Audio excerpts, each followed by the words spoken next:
ओम शांति।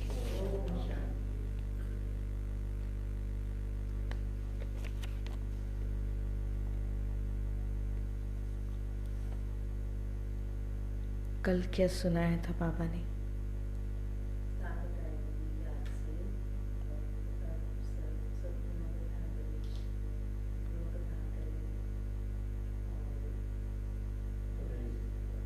हाँ जी, बाबा ने रेस की बात की थी कि अभी कौन सी रेस कर रहे हैं, और उस रेस में थकने का कारण भी बताया बाबा ने। क्या कारण बताया थकने का?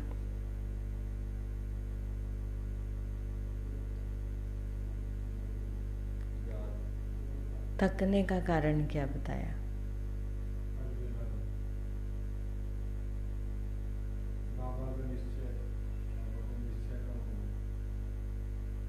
कब थक जाते हैं रेस में और फिर बाबा को कहते हैं जो होगा सो देखा जाएगा। याद के बारे में ही कहा ना बाबा ने कि इस समय हम रेस कौन सी कर रहे हैं? विजय माला में नंबर बनाने की। परंतु इस रेस में फिर थक भी जाते हैं और फिर क्या कहते हैं? जो होगा सो देखा जाएगा। तो बाबा ने कहा बाबा को याद करने की और याद करने का पुरुषार्थ और ज़्यादा बढ़ाना है। बाबा की याद से ही सारी शक्ति मिलेगी आत्मा को, गुणों को भी धारण कर सकेंगे। और वरदान क्या दिया बाबा ने?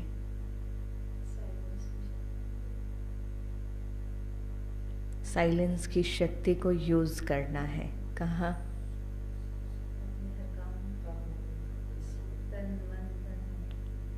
तन में, मन में और संस्कारों पे बाबा ने यूज करने के लिए कहा ना। साइलेंस की शक्ति का प्रयोग करना है। शुभ संकल्प की स्मृति से साइलेंस की शक्ति को यूज करने वाले क्या बन जाएंगे? फिर हम सिद्धि स्वरूप बन जाएंगे। इसलिए बाबा ने फिर एक्सप्लेन करके भी बताया था कि कैसे कैसे हमने इस साइलेंस की शक्ति का प्रयोग करना है। पहले अपने ऊपर करना है, स्व के प्रति करना है, तन के प्रति करना है। तन में शरीर में कोई बीमारी आदि आए तो उसको भी साइलेंस की शक्ति से बाबा ने कहा वो बिल्कुल पानी पे लकीर के समान हो जाएगा, फिर वो बंधन नहीं लगेगा। आज बाबा सुना रहे हैं ओम शांति। मीठे बच्चे, इस कलयुगी दुनिया का सुख काग विष्ठा के समान है। यह दुनिया अब गई कि गई। इस कलयुगी दुनिया का सुख काग विष्ठा के समान है। यह दुनिया अब गई कि गई। इसलिए इससे लगाव नहीं रखना है, आसक्ति निकाल देनी है। अगर किसी भी चीज़ में, किसी व्यक्ति में, वैभव में अभी भी अगर दिल लटकी हुई है, अटकी हुई है, तो उससे आसक्ति निकाल देनी है। क्यों निकाल देनी है? क्योंकि सब खत्म होने वाला है।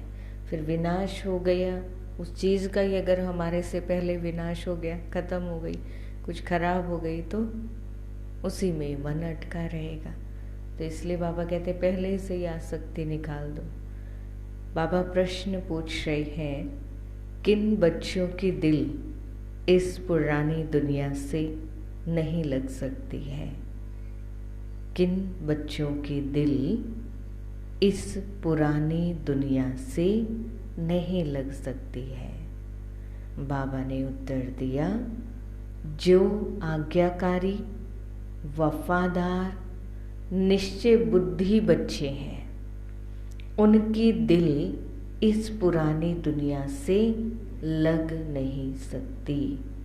जो आज्ञाकारी, वफादार, निश्चय बुद्धि बच्चे हैं, जो बाबा की हर एक आज्ञा को मानने वाले हैं, बाबा से वफादार हैं, जो बाबा ने कहा, जैसा बाबा ने कहा वैसा ही चलते हैं, बाबा से सच्चाई सफाई रखते हैं। और तीसरी बात बाबा ने कही, निश्चय बुद्धि, जिनका पूरा निश्चय बाबा में है, उनकी दिल इस पुरानी दुनिया से लग सकती है? फिर नहीं लग सकती। क्यों? क्योंकि उनकी बुद्धि में रहता यह तो विनाश हुई कि हुई। यह तिलस्म यानी जादू का खेल है। यह जादू का खेल है। किसकी बात कर रहे हैं बाबा? इस दुनिया की। इस दुनिया में जो भी चीज़ें हैं, वैभव है, ये सब जादू का खेल है, माया का भव का है।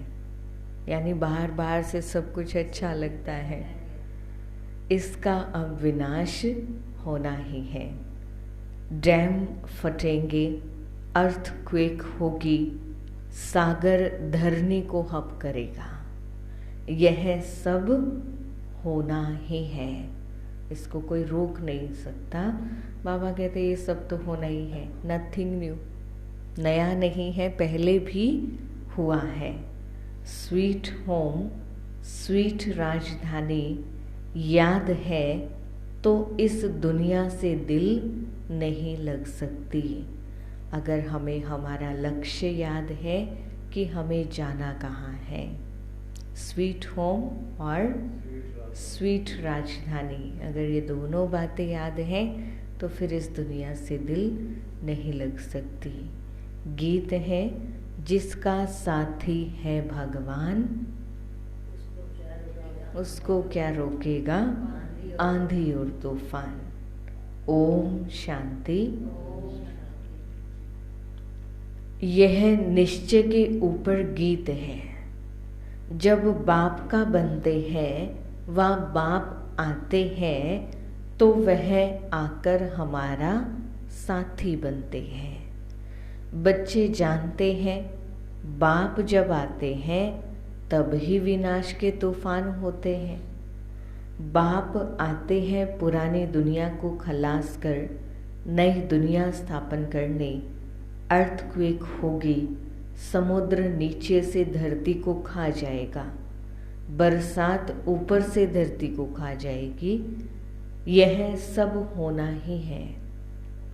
गीत तो उन्होंने ऐसे ही बैठ बनाए हैं।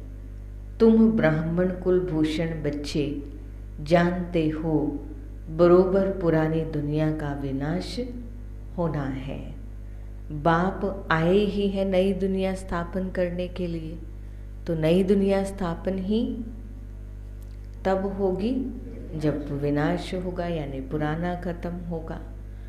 तो बाबा कहते ब्राह्मणों को सारे विश्व का मालिक बाप आकर बनाते हैं, पुरानी दुनिया का विनाश कराए, फिर सारे विश्व की राजाई बच्चों को वर्षे में दे देते हैं। तुम जानते हो बाप से नए विश्व के मालिक बने का वर्षा मिलता है। यह पुरानी विश्व तो कोई काम की ही नहीं है।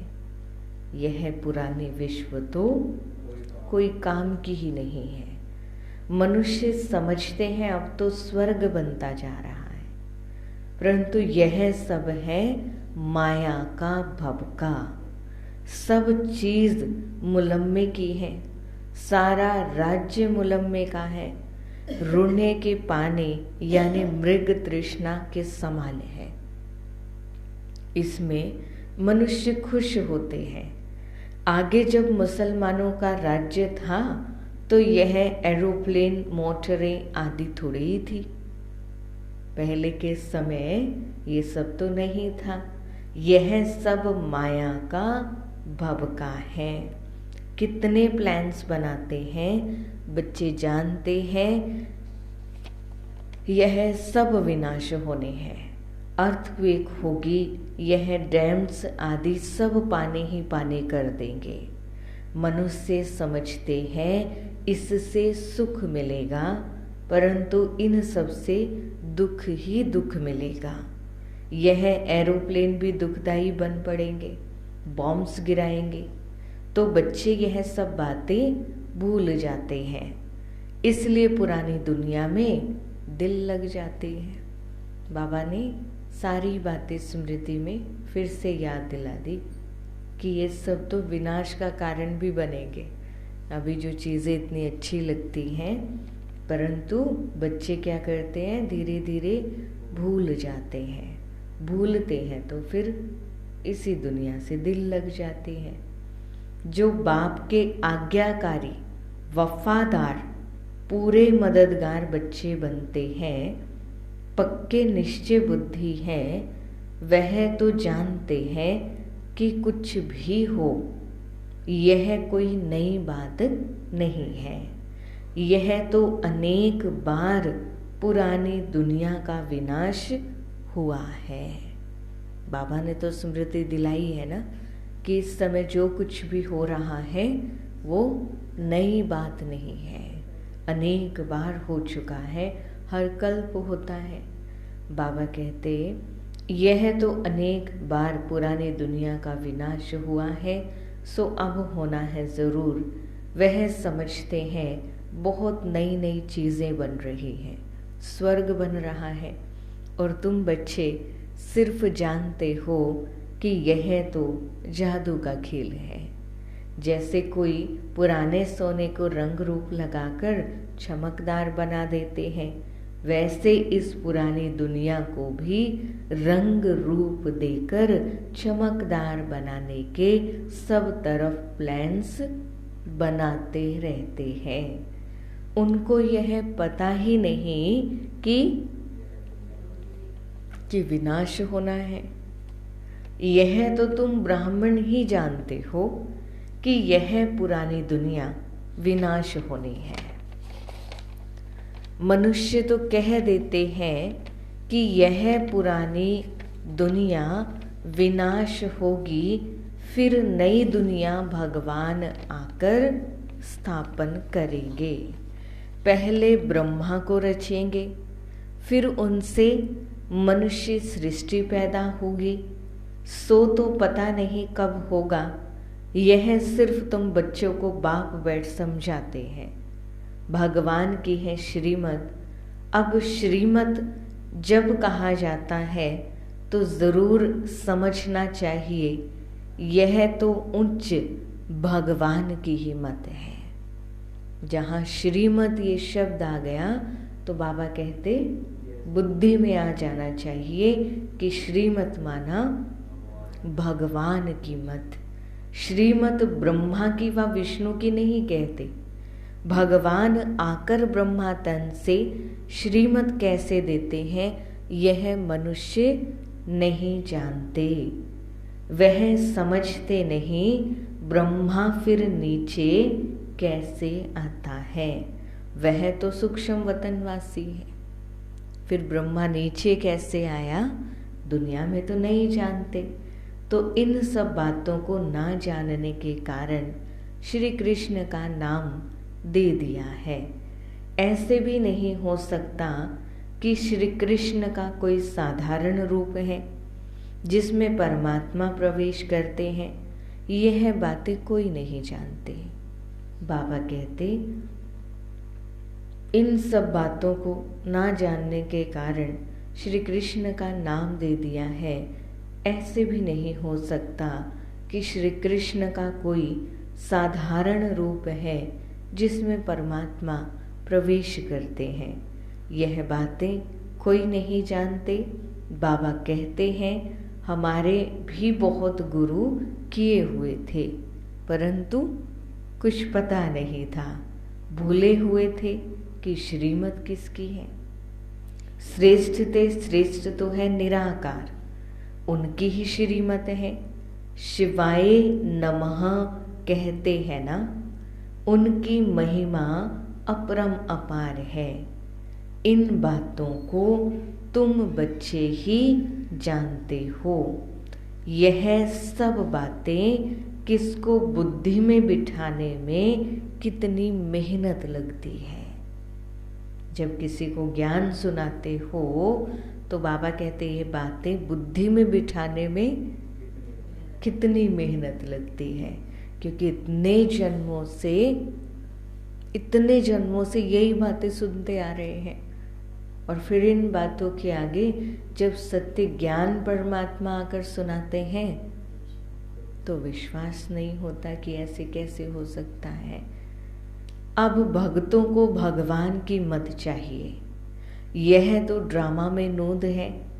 गीता के भगवान ने आकर भक्तों को मत दी है, तो भक्तों का उद्धार कैसे हो। भगत फिर कह देते हैं भगवान सर्वव्यापी है। भगत ही भगवान है, तो बताओ उन्हों का क्या हाल होगा। भगवान को सर्वव्यापी कह दिया और भगत ही ये बात गा रहे हैं मंदिर में खड़े होकर के, तो बाबा कहते फिर तो वो भगत खुद भी भगवान हो गए। अगर भगवान सर्वव्यापी है तो बाबा पूछते हैं तो फिर बताओ उन्हों का क्या हाल होगा। अब बाप बैठ समझाते हैं कि भगवान तो एक है, वह आते ही है भक्तों की रक्षा करने। इस समय मनुष्य सब रावण की शोक वाटिका में है। कोई भी मनुष्य साधु संत आदि रक्षा नहीं कर सकते। भक्तों की रक्षा भगवान को ही आकर करनी पड़ती है।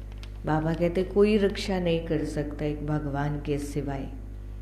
मनुष्य यह नहीं जानते कि हम पतित दुनिया नरक में निवास कर रहे हैं, पावन दुनिया स्वर्ग को कहा जाता है। यह बातें समझेंगे फिर भी कोटों में कोई। बाबा का ज्ञान समझने वाले कोटों में कोई होंगे। कल्प पहले वाले सिकिलधे बच्चे ही आएंगे।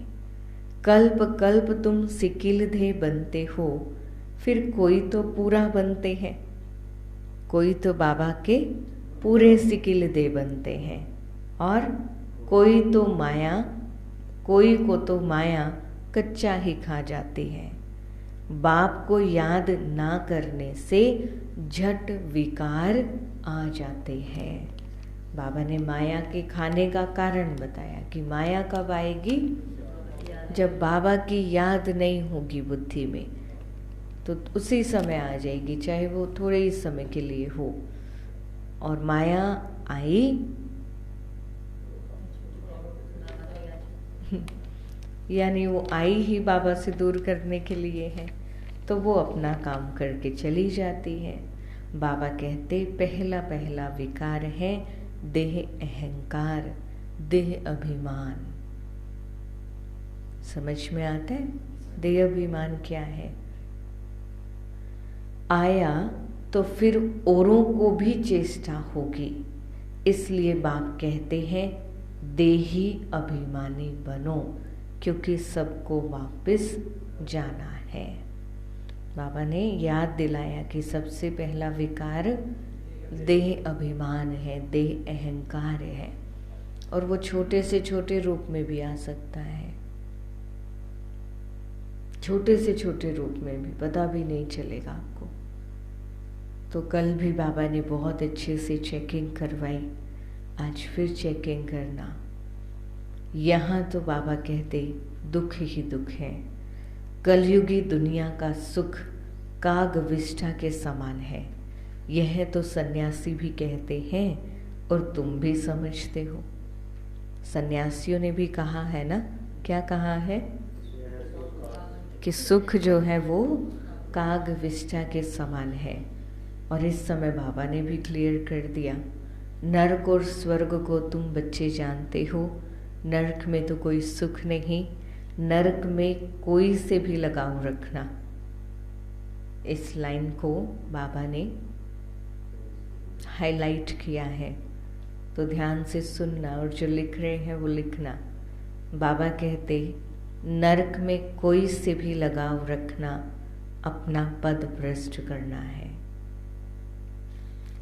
नरक में कोई से भी लगाव रखना अपना पद भ्रष्ट करना है। कोई भी चीज में आसक्ति नहीं रखनी है।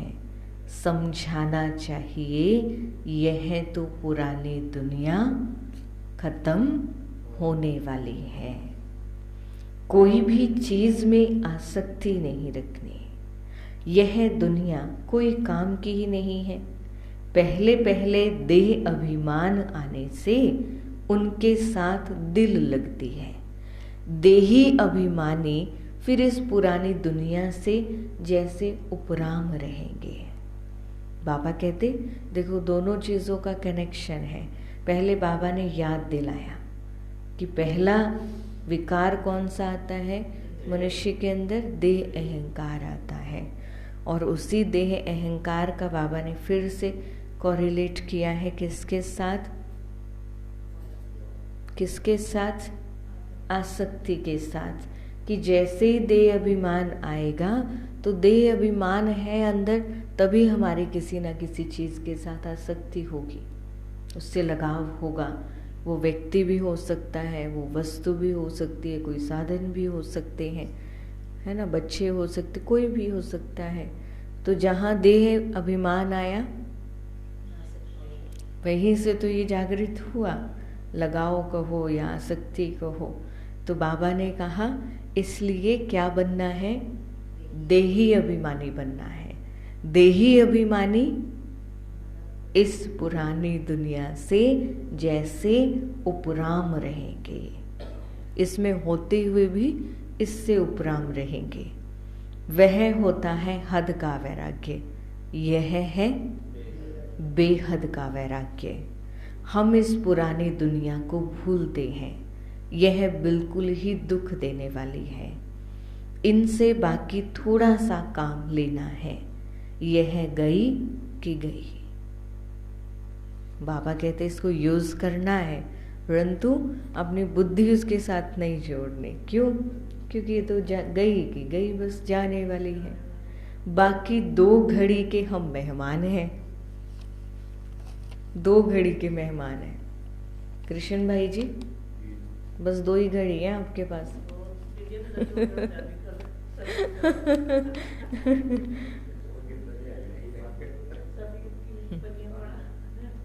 बाबा का भाव क्या है कि समय बहुत बहुत थोड़ा है। तो ब्राह्मण ही कहते हैं कि हम पुरानी दुनिया में 2 घड़ी के मेहमान हैं। हम अपने स्वीट होम, स्वीट राजधानी में आकर सुख भोगेंगे। याद आया, बुद्धि में चित्र बना स्वीट होम का और स्वीट राजधानी का। अपने आप को वहाँ बैठा हुआ देखो कि हम वहाँ बैठे हैं, तो मुरली सुनते सुनते योग भी लगा रहेगा। बाबा कहते अब हमको वहाँ जाना है। कहाँ? स्वीट होम, और स्वीट होम से फिर स्वीट राजधानी में। यह पुरानी दुनिया कब्रिस्तान होनी है, इसलिए देह सहित सब कुछ भूल जाना है। यह शरीर पुरानी जूती है, इसको अब छोड़ना है, योग में रहना है। अब बाबा योग से फायदा बता रहे हैं कि योग क्यों बता रहे हैं बाबा, योग में क्यों रहो। योग में रहने से आयु बढ़ेगी, योग में रहने से आयु बढ़ेगी, तो हम बाप से वर्षा लेंगे। आयु ही अगर छोटी हुई तो वर्षा भी तो कम मिलेगा ना, फिर जल्दी चले जाएंगे। आयु बढ़ेगी तो हम बाप से वर्षा लेंगे। देह अभिमानी की आयु, देह अभिमानी की आयु बढ़ नहीं सकती। उनका देह से प्यार हो जाता है। कोई का शरीर अच्छा है तो देह से प्यार होता है। अच्छी रीति मलते रहेंगे, जैसे बर्तन मले जाते हैं, यानी शरीर की पूरी केयर करते रहेंगे। हर समय शरीर को कुछ भी हो जाए ज़रा सा भी तो चिंता लग जाती है। तो ऐसे व्यक्तियों के लिए बाबा कहते कि उनका शरीर से कितना प्यार है, देह से कितना प्यार है, उनकी आयु लंबी नहीं हो सकती। जितना तुम योग में रहेंगे उतना आत्मा प्योर होती जाएगी। लिखो जसबीर भाई जी, योग में रहने से आयु बढ़ेगी। दूसरा बाबा ने कहा जितना तुम योग में रहेंगे उतना आत्मा प्योर होती जाएगी। आत्मा को प्योर करने के लिए और कोई तरीका नहीं है बाबा की याद के सिवाय। तो बाबा कहते आत्मा प्योर होती जाएगी, फिर लायक बनेंगे नया बर्तन लेने के। कौन सा बर्तन? शरीर रूपी बर्तन। जो भी बाबा ने बताया ना कि बर्तन की तरह मलते रहते हैं शरीर को, तो इसलिए बाबा ने कहा फिर नया बर्तन लेने के लायक बनेगी आत्मा। हम शरीर को भल कितना भी साबुन, वैसलीन, पाउडर आदि लगाएं, फिर भी शरीर तो पुराना है ना। शरीर तो पुराना है ना। पुराने मकान को कितना भी मरम्मत कराओ तो भी जैसे खंडर है। अब बाहर से हमने मरम्मत करा ली, पर अंदर से तो कमजोर है ना, गिर सकता है। तो बाबा कहते यह शरीर भी ऐसे है, यानी पुराना है। अपने से ऐसी ऐसी बातें करेंगे तब बाप और वर्षे से दिल लगेगी, है ना। जब अपने से बातें करेंगे कि ये शरीर तो पुराना है, खत्म होना है, तो फिर बाबा से ही दिल लगेगी ना। तो बाबा कहते हैं जब बातें करेंगे तो बाप से और वर्षे से दिल लगेगी, और कोई चीज़ से दिल नहीं लगानी है। मैं आत्मा हूँ, बाबा के पास जाने वाली हूँ। बाप को याद करने से फायदा होता रहता है, आयु बढ़ती रहती है, आत्मा समझती है मैं योग बल से प्योर होती जाती हूँ। यह मेरा शरीर कोई काम का नहीं है। भल सन्यासी पवित्र रहते हैं, परंतु शरीर तो फिर भी पतित है ना।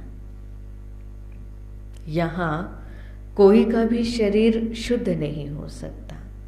इस दुनिया में, पुरानी दुनिया में बाबा कहते किसी का भी शरीर शुद्ध नहीं हो सकता।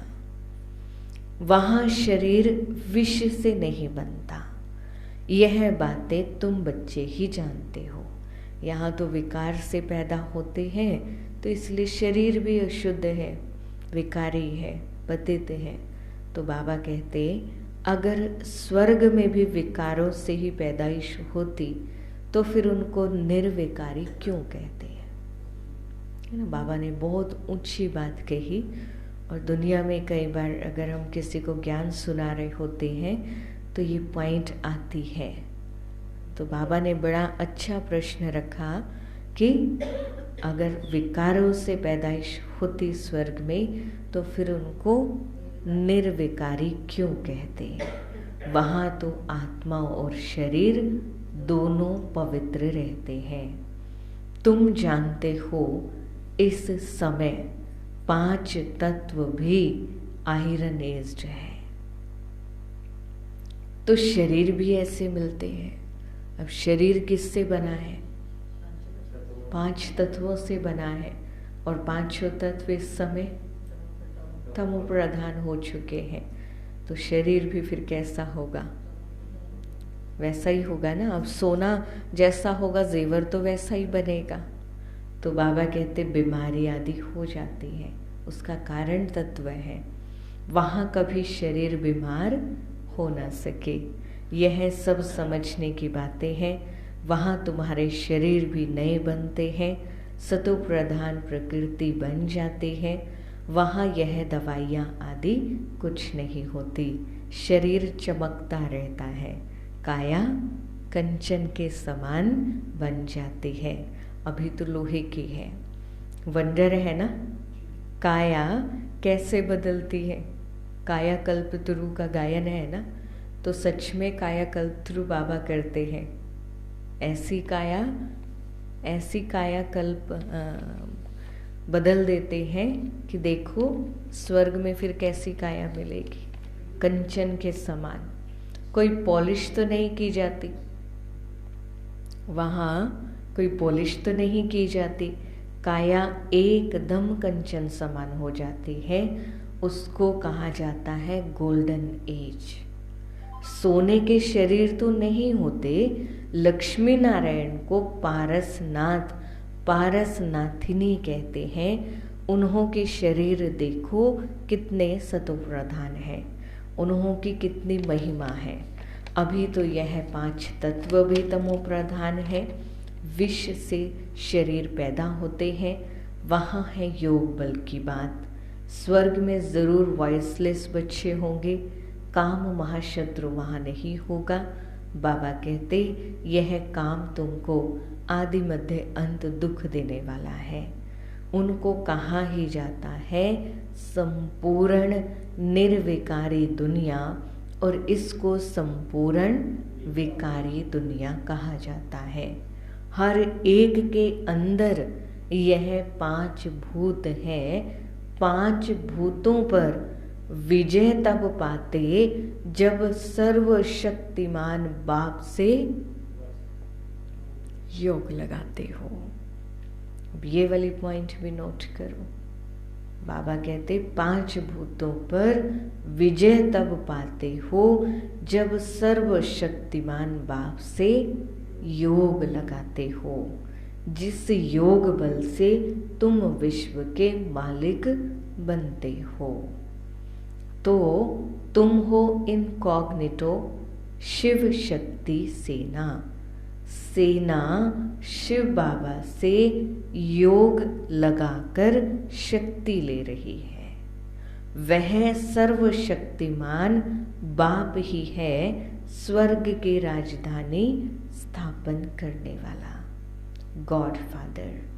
वह आते ही हैं तुमको स्वर्ग का मालिक बनाने। अभी तुम स्वर्ग के लायक नहीं हो।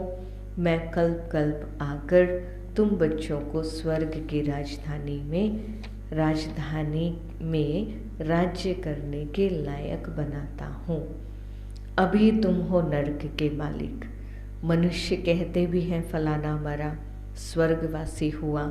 बिल्कुल समझते ही नहीं हैं कि हम तो नरक में हैं। स्वर्ग का वास्तव में कोई को पता ही नहीं है।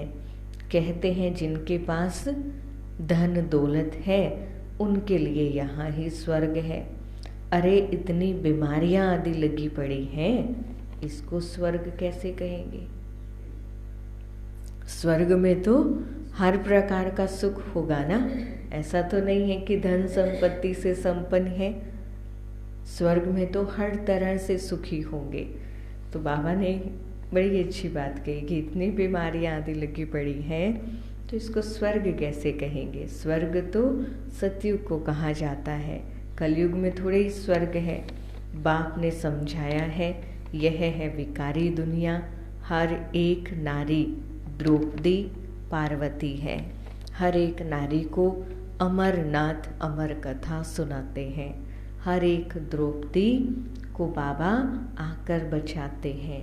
यह बातें बेहद का बाप बैठ समझाते हैं। वह है ही वॉइसलेस वर्ल्ड, संपूर्ण निर्विकारी दुनिया। विकार बिल्कुल नहीं।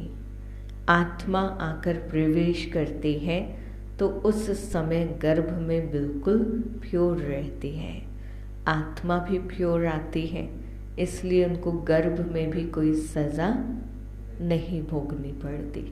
बाबा सतयुग की बात कर रहे हैं कि वहाँ पर तो गर्भ भी महल होगा, जेल नहीं होगी, यानी वहाँ कोई कष्ट नहीं होगा। यहाँ तो सभी को सज़ा मिलती है। गर्भ में आना माना सज़ा। अच्छा, मीठे मीठे सिकिल थे बच्चों प्रति माता पिता बाप दादा का याद प्यार और गुड मॉर्निंग। रूहानी बाप की रूहानी बच्चों को नमस्ते। हम रूहानी बच्चों की रूहानी बाप दादा को दिल व जान सिख व प्रेम से नमस्ते नमस्ते नमस्ते जी। धारणा के लिए मुख्य सार है, फर्स्ट पॉइंट है, इस दुनिया में स्वयं को मेहमान समझना है। इस दुनिया में स्वयं को मेहमान समझना है। देही अभिमानी बन पुरानी दुनिया और पुरानी देह से उपराम रहना है। कैसे रहेंगे उपराम? कैसे रहेंगे? जब देही अभिमानी बनेंगे, पुरानी दुनिया और पुरानी देह से उपराम हो जाएंगे। बाबा ने बताया ना, पहले देह अहंकार को खत्म करना है। तो देह अहंकार खत्म करना माना अपने आप को आत्मा समझना, देह अभिमानी समझना। दूसरी पॉइंट है, योग से आत्मा और शरीर दोनों को पावन बनाना है। योग से आत्मा और शरीर दोनों को पावन बनाना है। पुराने शरीर तरफ आकर्षित नहीं होना है। इस दुनिया में, पुरानी दुनिया में माना पुराने शरीर, सबका पुराना शरीर है, तो पुराने शरीर तरफ आकर्षित नहीं होना है। इससे लगाव नहीं रखना है। अभी बाबा से वरदान लेंगे। बाबा वरदान दे रहे हैं, फील करेंगे, महसूस करेंगे। बाबा का हाथ, वरदानी हाथ मेरे सिर के ऊपर है और बाबा मुझे वरदान दे रहे हैं। तो वरदान क्या दे रहे हैं बाबा? शांति के अवतार बन विश्व में शांति की किरणें फैलाने वाले। शांति के अवतार बन विश्व में शांति की किरणें फैलाने वाले शांति देवा भव। जैसे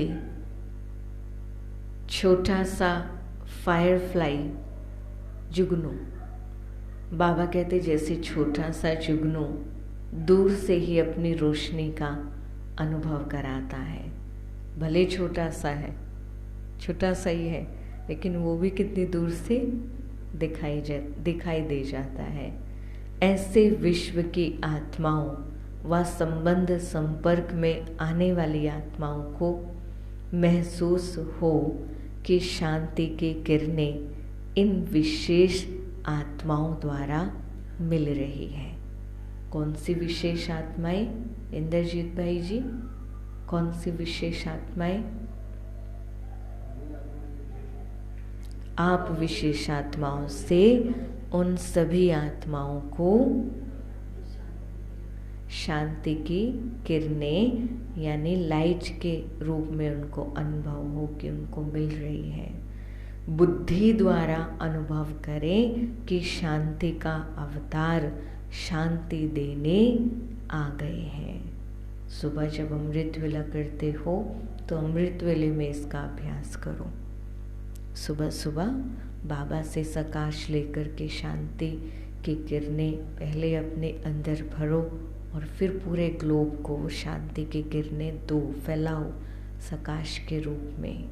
चारों ओर की अशांत आत्माएं शांति की किरणों के आधार पर शांति कुंड की तरफ खिंची हुई आए।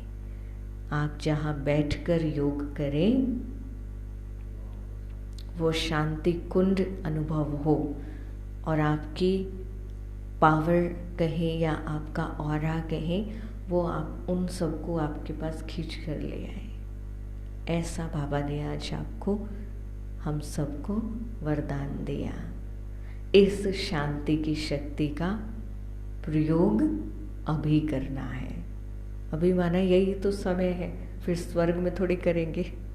वरदान फलीभूत तभी होगा, बाबा ने ये भी कहा है, जब हम उसका प्रयोग करेंगे। अब बाबा वरदान तो रोज़ देते हैं, परंतु वो फलीभूत कब होगा, साकार कब होगा, जब हम उसको इम्प्लीमेंट करेंगे, प्रयोग करेंगे अपने जीवन में। तो क्या वरदान दिया बाबा ने आज, क्या करना है? शांति के अवतार बनकर विश्व में शांति की किरणें फैलाने वाले शांति देवा बनना है।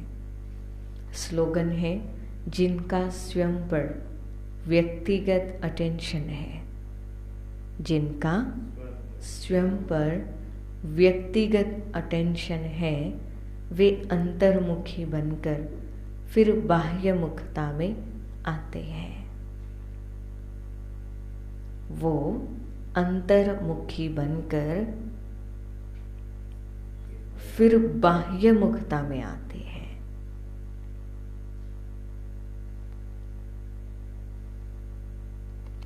सार क्या सुनाया आज बाबा ने? मीठे बच्चे, इस कलयुगी दुनिया का सुख काग विष्ठा के समान है। यह दुनिया अब गई कि गई, इसलिए इससे लगाव नहीं रखना है, आसक्ति निकाल देनी है। प्रश्न क्या था? किन बच्चों की दिल इस पुरानी दुनिया से नहीं लग सकती? अब इसका उत्तर आप सभी मिल करके दो। क्या बताया बाबा ने? जो आज्ञाकारी, वफादार, निश्चय बुद्धि बच्चे होंगे, उनकी दिल कभी इस पुरानी दुनिया से नहीं लग सकती। क्यों? क्योंकि उनको पता है, उनको बुद्धि में स्मृति है इस बात की ये दुनिया का विनाश हुआ कि हुआ, ये दुनिया तो गई कि गई, ये तो माया का बब का है। बाबा ने कहा ना, डैम फटेंगे, समुद्र भी उछाल खाएगा, धरती को खा जाएगा, तो ये सब तो होना है, नथिंग न्यू, पहले भी हुआ है। गीत कौन सा सुना आज? जिसका साथी है भगवान, उनको क्या रोकेगा आंधी और तूफान। ओम शांति।